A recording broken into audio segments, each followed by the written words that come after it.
Welcome back. Eknath Shinde is confident of the floor test tomorrow after his nominee, Rahul Narwekar, won the Speaker's post today in the Maharashtra Vidhan Sabha. It was the first test for Eknath Shinde and the Fadnavis government on the floor of the House. A special session was convened to elect the Speaker as the post has been vacant since 2021 February after Nana Patole resigned to become the Congress's party chief of the state. The contest was between Shinde and BJP's Rahul Narwekar and Uddhav's Rajan Salvi, but it was hands down win for Rahul Narwekar. The magic number that was needed to win was 144, and Narwekar emerged victorious with a comfortable lead after securing 164 votes against Rajan Salvi, who only managed to bag 107 votes on the floor of the House today. And soon after this victory, Rahul Narwekar took charge as the new Speaker. There were chants of Jai Bhavani, Jai Shivaji and Jai Shri Ram that echoed inside the assembly. Chief Minister Eknath Shinde's Chief Whip Bharat Sheth Gogaole and Shiv Sena Sunil Prabhu wrote to Narwekar stating that the 16 MLAs have voted against the whip of the party and they must be acted upon. The battle has now shifted over ideology and who really is the boss of the Shiv Sena now. Aditya Thackeray, one of the 16 MLAs who are still on side of Uddhav Thackeray, he today lashed out at the Shinde-led faction and he said that Uddhav's Shiv Sena will remain the real Shiv Sena. मुझे लगता है वो तो बात की है। Speaker election में एक सैनिक है राजन साल्वी जी और दूसरे जो है वो माजी सैनिक है, एक सैनिक है, तो इसमें बीजेपी को क्या मिला? Tuhin Sinha, spokesperson of the BJP, joins us on this broadcast. Krishna Hegde, ex-MLA of the Shiv Sena, Sanjay Jha, suspended Congress leader and author, also with us on this broadcast. But I'd like to ask my first question to a constitutional expert, PDT Achari, on this. And sir, thank you so much for helping us put this in perspective. I just want you to break down for us and put in perspective for our viewers.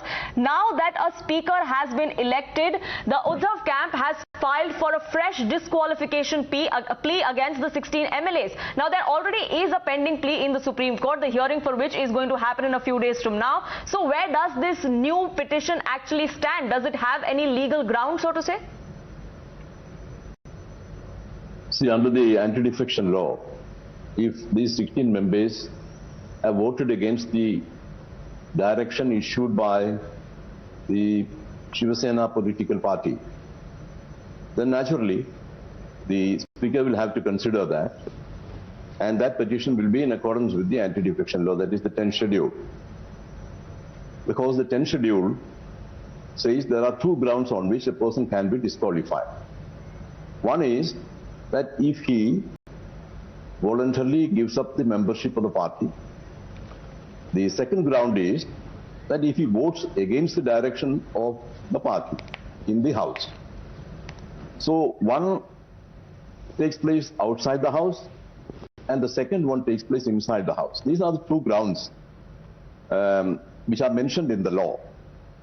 And if any of these grounds, if any of these things is violated, any of these provisions is violated, then the party can move against that person or those persons. Right. Or disqualification of those members. And if those members have voted against the direction of Shiv Sena, led by Sri Uddhav Thackeray, then naturally they come under the mischief of the anti-defection law. And the Speaker has to take a decision on that.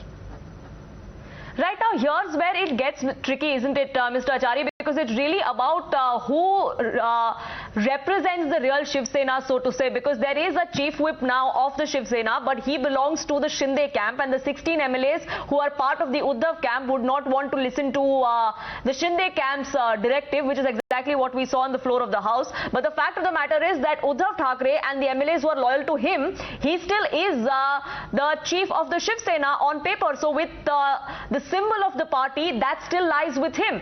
So how do we look at which of these MLAs really face action against? Is it the 16 MLAs who first left the Uddhav camp and the Aghadi government, or is it the 16 MLAs today who are on side of Uddhav and they did not vote against the party's whip? See, actually, the anti-defection law, that is the 10th schedule, makes it very clear that the party affiliation of a member is to be decided by which party has set up this member in the election as a candidate. So that is the basis on which it is decided. Because naturally the speaker has to decide first as to which party they belong to. Now then, the explanation to para 2 of the 10th schedule very clearly says that that party which has set him up as a candidate in the election is the party to which he belongs. So that means the breakaway group led by the present Chief Minister belongs to the Shiv Sena, which is led by Sri Uddhav Thackeray, as far as the law is concerned. So that point of law remains settled by this explanation. Then, certainly, a breakaway group from a political party can get exemption from disqualification on one ground, and that is the merger. Under the law, a political party has to merge, and then 2/3 of the members of that political party in the House have to agree to that merger. Right. If these two conditions are fulfilled, then they will get exemption from disqualification. And this is the only exception that is available under the law. And therefore, unless the members merge with another party, actually they are liable to be disqualified under the law as it stands today. Right.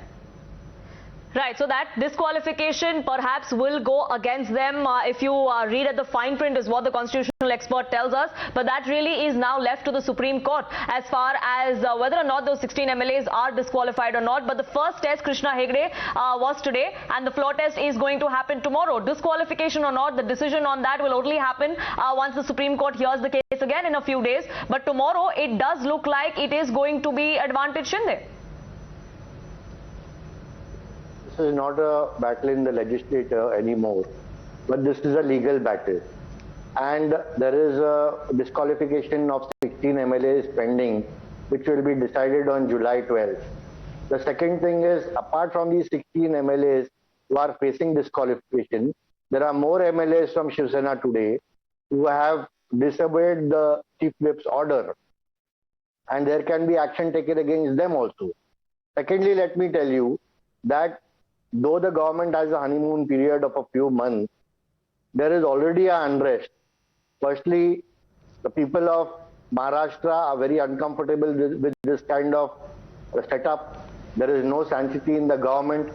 Secondly, I must also tell you that the cadre of the Shiv Sena, NCP and Congress are unhappy. More than that, it is the cadre of the BJP and powerful leaders in the BJP Maharashtra who are extremely unhappy. So I am not sure how long this government will last. So this is only a matter of time now, because the unrest has already started. Now we are going to have the cabinet formation, then we will have the Maha, and then we will see that the unrest is growing. Regarding the floor test tomorrow, I would congratulate my ex-colleague Rahul Narwekar. But let me also tell you, the floor test may be a formality, but that is not the battle we are up against now. The battle is legal, and that will decide the fate of the government. Absolutely. The battle is in the Supreme Court, like you say, but as of now, the Supreme Court has not put a bar on conducting the floor test, which is why Tuhin Sinha, the floor test is happening tomorrow. But like this former Shiv Sena MLA says, that it's not just unrest within the Aghadi now or the two camps in the Shiv Sena. There are many within the BJP as well who are unhappy, and it's just a matter of time all comes crumbling down. Well, good evening. On the contrary, I would say all the unrest or all the dissatisfaction that the state had witnessed in the last 2.5 years, whether it was an absolute policy paralysis, whether it were extortion rackets presided over by ministers like Anil Deshmukh, or whether it was a complete breakdown of infrastructure projects, all of that has come to an end.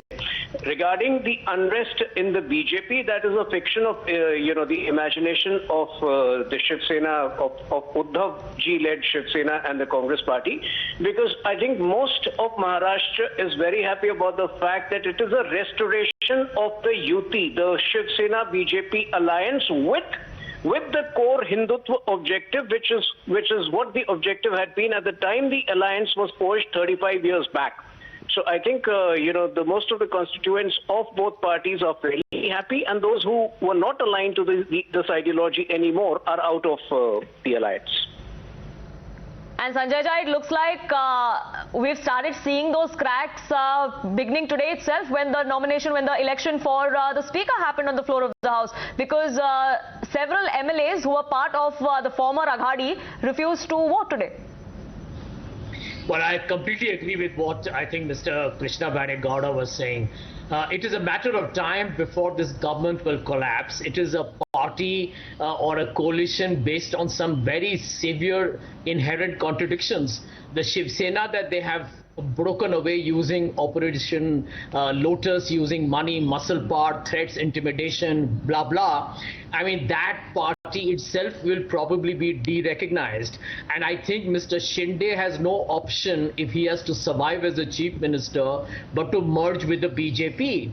Because clearly, the letterhead, the party symbol, even if the original Shiv Sena is down to 16 or 17 members, it remains a legitimate organized political party that has to be recognized. So even if 2/3 have gone away, they have violated the party's constitution, they have violated or they have contravened the party's whip, and they face a defection, because even when you and I both know that tomorrow Rahul Narwekar, who happens to be a dear friend of mine, is likely to say, well, they are recognized and they were not disqualified, and he will let the floor test go. It is a speaker's decision is subject to a judicial review. So the matter is bound to go to the Supreme Court. It's already there with the Supreme Court, by the way. And one will expect all 39 to actually be forced to resign and contest an election. Now look at the numbers. The entire BJP Shiv Sena of Mr. Shinde's coalition got 164 today. If it goes by minus 39, it comes down to the halfway number will become 125. If it becomes 125, please remember that there are many members who still did not vote today. So you may have no political party reaching the halfway number, and that can still force either a precedence rule or a fresh election. So we are headed for a pretty politically turbulent phase, and you can expect another round of destabilization. But please, Tuhin Sinha, Tuhin is a very dear friend of mine. Anybody who saw the countenance or the expression of Devendra Fadnavis when he was ordered by his big bosses, Fadnavis thought he had engineered this massive coup, and Amit Shah and Mr. Naddha publicly embarrassed him. I mean, he could not even hide his shock, his dismay and embarrassment at being publicly mortified. I mean, the BJP is, carrying its, playing its tutu meme, sam, dam, dun, paid politics, making politics into a soap opera, to be very frank. They should get Netflix to sponsor the Guwahati trip. They will make a lot of money, and they can fund more destabilization of governments in Jharkhand and probably even in Bihar. Tuhin Sinha, Sanjay Jha talks about the coherent or inherent differences or the problems that this new coalition has. That's the exact allegation that the Maha Vikas Aghadi has been facing right from the start, and which is also what these rebels, and one of them who is now the Chief Minister of the state, has been saying, that it was an unnatural alliance all along, which is why we didn't want it. I really admire the Congress party's ability to remain detached from its own imminent decline across the country. So, I think it's too rich of the Congress party, and Sanjay is a good friend, but it's too rich of the Congress party to keep commenting on what's happening in the BJP. Does he not remember that Ashok Gehlot had publicly reprimanded Sachin Pilot and called him a nikamma? Can such a thing ever happen in the BJP? The BJP is a party of very loyal and obedient, karyakartas who always put the country and the state above them.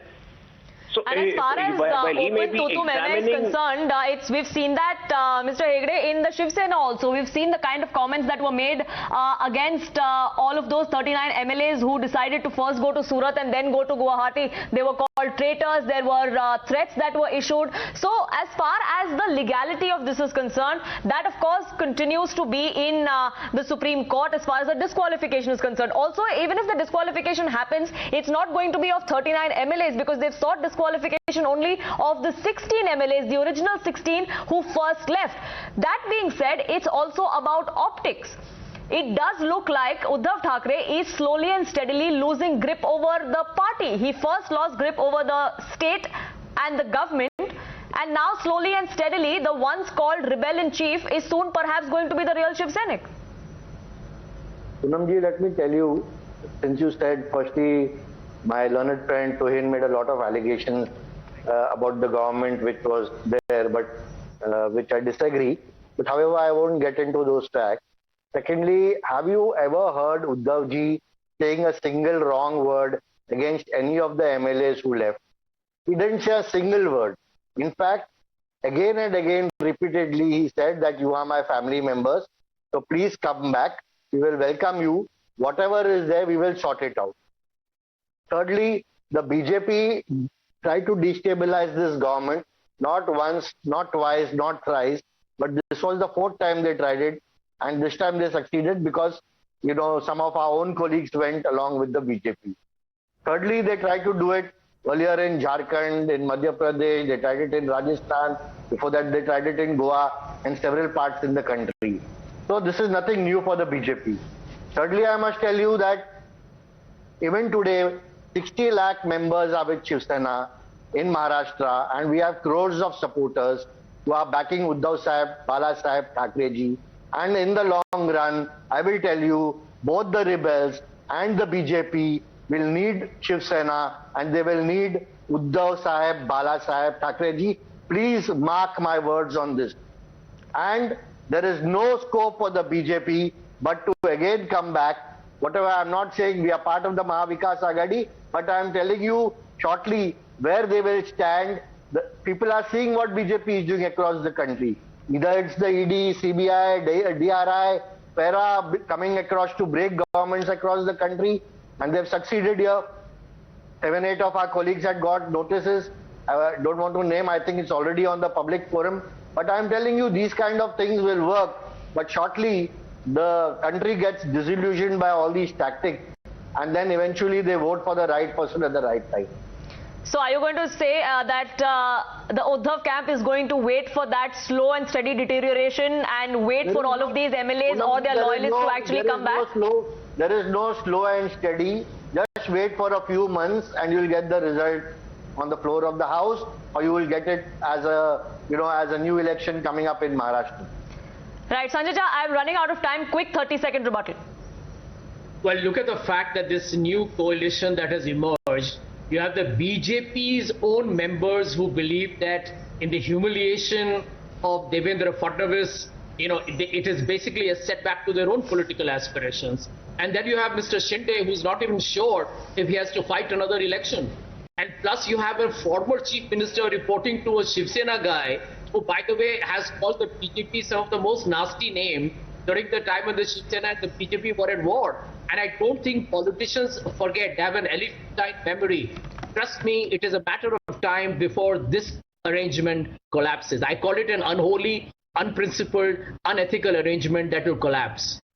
An arrangement that is not going to stand the test of time is what many are saying today. But for now, as far as celebrations go, round one has gone to Shinde and Fadnavis today. They won their speaker's test. Tomorrow is the floor test. If anything is to be decided based on the numbers that we saw today, then many would say that that is just going to be a cakewalk for the Fadnavis and the Shinde government. We'll of course keep you updated with all that's happening in Maharashtra, not just tomorrow but through the week as well. I thank you all gentlemen for joining us here on this debate. With that, a quick break. We'll be back in just 2 minutes.